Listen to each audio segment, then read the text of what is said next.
All right, here is the super quick down and dirty on Ackerman. Some of the more experienced car engineering types are probably gonna laugh.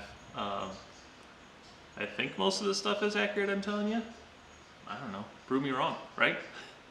So on the FMod, so obviously people who are watching this probably are FMod centric. But for those who aren't, the FMod has a very solid rear axle. They are physically, it's just one big tube. So the tires are tied together, no differential or anything. On the front axle, almost every single car I've ever seen has, an upper control arm, lower control arm, so independent front suspension, double wishbone. And they'll either have, a push rod assembly for suspension, or some other setup, but that doesn't matter for us today. All we care about is upper control arm, lower control arm, and our tie rod. So on my car, I have front steer. Front steer on my car means that my steering rack is in front of the rear of the front axle. On a rear steer setup, which I bet you guys can figure this one out, you're pretty smart, means it is behind the front axle line. So front steer, front of the axle, rear steer, rear of the axle. So on my front steering setup, this bar right here is the tie rod, so that connects through from my steering box, and then it connects to the steering arm, which is this thing that sticks out from the front upright that the tie rod attaches to. Couple things. That arm is very specific in what it does. It actually does two things. First is its length determines how much effort it takes to steer the car, and also how quickly it steers.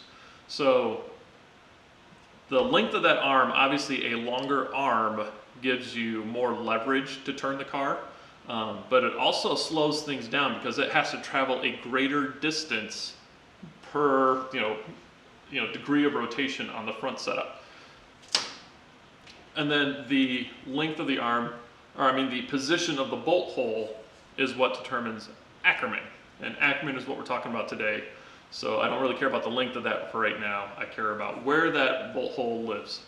And mostly I care about where it lives in relation to our Kingpin Angle, which is, that is the line that you would take from the upper control arm, this upper ball joint, or I guess a hind joint.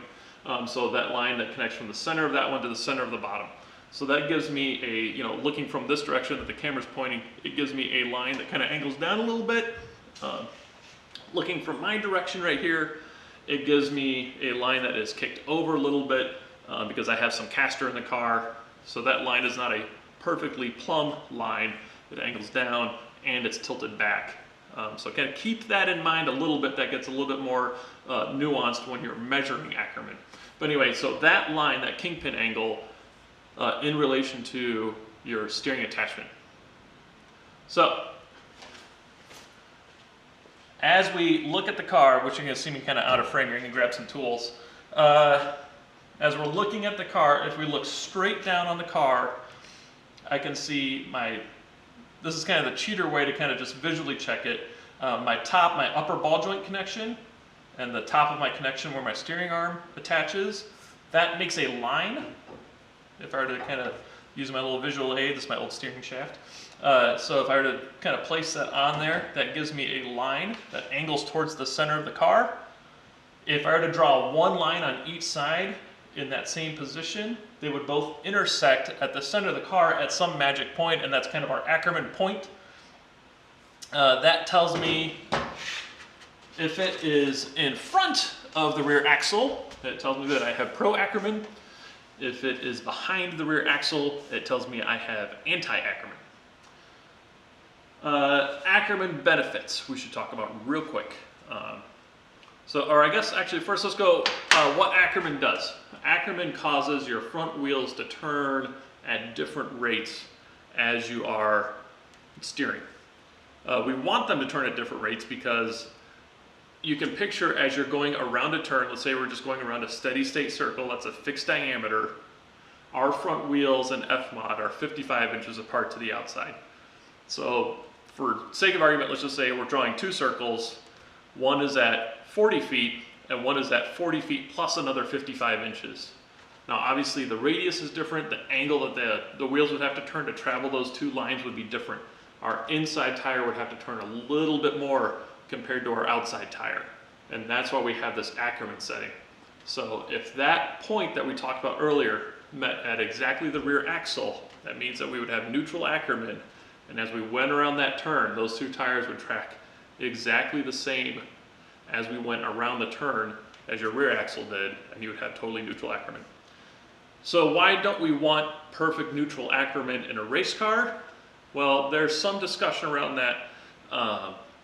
My personal thoughts are, if you have Pro Ackerman, so that setting is, that point is in front of the rear axle, it would cause your front inside tire, let's say we're turning, you know, according to the camera, it looks like we're turning right. From my vision, it looks like we're turning left. So let's say we're turning in that direction. If I get my front inside tire to turn a little bit more, it's almost going to act as a brake. It's going to act as a drag.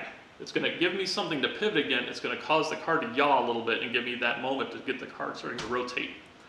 So that's why I want my inside tire to turn a little bit more. Now, how much it turns really changes steering feel. Right now, when I first bought the car, that Ackerman point was extremely far forward. It was almost underneath the steering wheel. When you would watch old videos of the car, when you would go into turn, it would almost look like that front inside tire would fall over and be almost perpendicular to the turn. Now, you would think that that would cause a whole lot of drag, but you have to remember it's the inside tire that only really affects the initial corner entry. As all of your weight transitions off that inside tire, it doesn't have as much effect anymore. So it would cause the car to start to turn, it would kick the rear end over because the car would all of a sudden have a bunch of yaw to it. And then as your weight transitioned to the outside, the car would get a little bit more neutral. So you would think, obviously, a bunch of Pro Ackerman would help, but you can't have too much. It's definitely too much of a good thing. It affected steering feel. The car would get really loose. You were always catching it in any amount of turn. So it was too much. We then took, so this is actually my old spindle. This is what came on the car when I bought it. And you can see there's actually two mount holes here for the attachment point of the tie rod. Again, I have a front steer car, so this would be the front left spindle here. The further out away from the car on a front steer car, the more Ackerman you get, the more Pro Ackerman you get. So this was the initial point that was always on the car when we bought it. I just added some arbitrary anti-Ackerman. I just gave myself another attachment point just to see what it would feel like, and the car felt amazing. It felt really, really good. Matter of fact, that was the year that Andy Albin won FML, won that championship. Dan and I didn't do so hot, but we had other problems with the car. The steering felt great. So this change was actually kind of an eye-opener for us, and since then we've been trying to come up with different ways, we being the team, come up with different ways to play with that Ackerman setting on the car. Which leads me to this year's setup with this crazy thing. So the new upright assembly, the whole reason for it really has been, well, okay, there's two reasons for it. The primary reason is to play with Ackerman and to give me a known position on the spindle so that I can make different steering arms that change the length of it to change how quickly the car rotates when you, or the wheel rotates when you turn the steering wheel, but to also change that Ackerman point where that point relates to the Kingpin. So I actually have a couple arms here that I've cut and been working on. Don't worry about the width. Obviously this one's a little bit wider than this one, but the holes that they attach to are in the same position.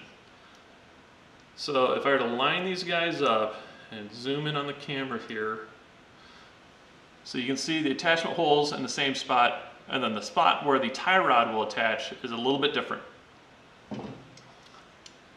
That difference translates this setup on my car to roughly 16 to 18 inches of movement in that Ackerman point. One is 16 to 18 inches, I can't remember exactly what it is, further forward than the other. So this is going to give me two options to start kind of like bracketing in where it feels best on the car and where we're seeing the best improvement in times. So that's been the plan, is to move that Ackerman point around, move that steering arm length around, get it so that the car feels really good, steers neutral, turns when you want it to, and goes straight when you want it to, all those fun things, which will all hopefully translate to faster times. That's the goal. Anyway, that is my, I don't know, couple minutes on Ackerman and what we're doing with the spindle setup this year.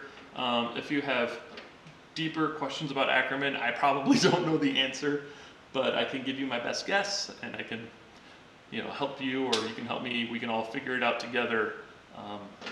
But yeah, I think you know, Ackerman on an FMod is very important, and I think it's definitely worth time and investment to play with that a little bit and see if you can make the car feel better. Because you have to remember, a lot of these cars, mine included, all started life as a road racing car. And I think if you consider what a road racer is looking for, it is very different than what an autocrosser is looking for. A road racer wants very stable action in their steering, and to be completely honest, we want something that is almost unstable, something that's a little bit more reactive, very reactive to steering inputs, since there's so many of them and they happen so quickly. So anyway, that's it. I'll catch you all later.